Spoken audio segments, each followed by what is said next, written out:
ये मंदरिहा बने झूम के मांदर ला तो बजा दे।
दिग दिना नातिक तिन्ना मांदर बाजे रे पूरी रंगे रे लिखे मने नहीं तो आवर धादिग दिना नातिक तिन्ना मांदर बाजे रे पूरी रंगे रे लिखे मने नहीं तो आवर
दिग दिना नातिक तिन्ना मांदर बाजे रे पूरी रंगे रे लिखे मने नहीं तो आवर धादिग दिना नातिक तिन्ना मांदर बाजे रे पूरी रंगे रे लिखे मने नहीं तो आवर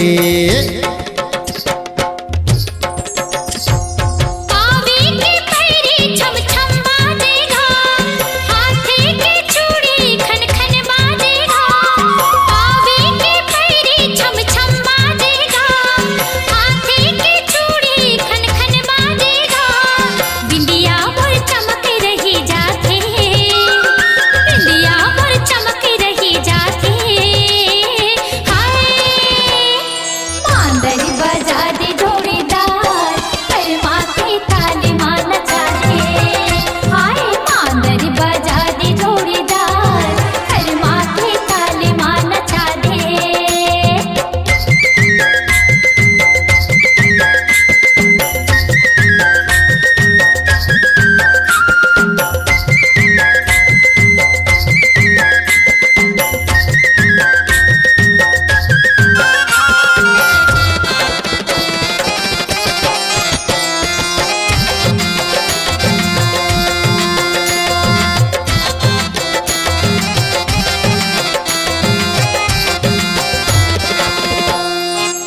धादिग धिन्ना नातिक तिन्ना मांदर बाजे रे पूरी रंगे रे लिखे मने नहीं तो आवे रे धादिग धिन्ना नातिक तिन्ना मांदर बाजे रे पूरी रंगे रे लिखे मने नहीं तो आवे रे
अपनी आवाज को दीजिए एक नया मुकाम।